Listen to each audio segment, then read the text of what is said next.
isda natin. Pusag ng pusag. Ayun, at may tumalon pa. Ayan.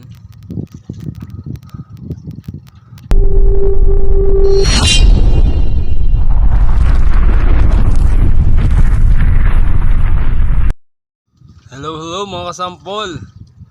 Good morning sa ating lahat. Ayan, at dahil medyo humina ang hangin, pero may alon pa din, naglalaro ang isda. Ayan, naanilag nyo ba? Naglalaro isda natin, pati ibon yun, no?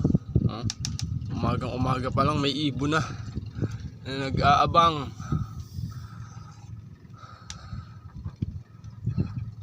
Siguro mga ilang araw pa titining na to ng husto.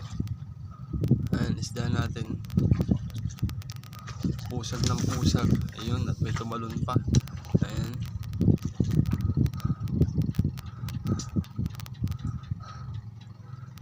Nasabik din sila sa tining na tubig kasi pagka maalon hindi rin lumilitaw yung isda natin. Umiilap sila. Ayaw din nilang kumain pagka ganun kalalakas ang hangin. Pero pagka ganyan tining, ngayon ang iniintay nila. Ayan. Ito yung pagkain natin. Sako-sako yan.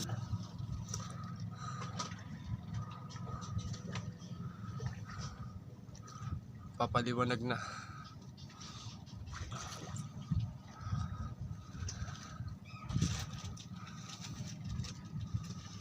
Gandang panoorin ng isda kapag ka tining kasi talaga nagpapakita sila.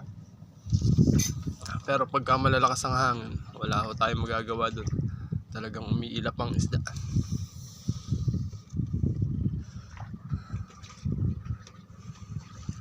So ayan, good morning sa ating lahat. Salamat sa inyong suporta mga kasampol. God bless you all. Sample Creature.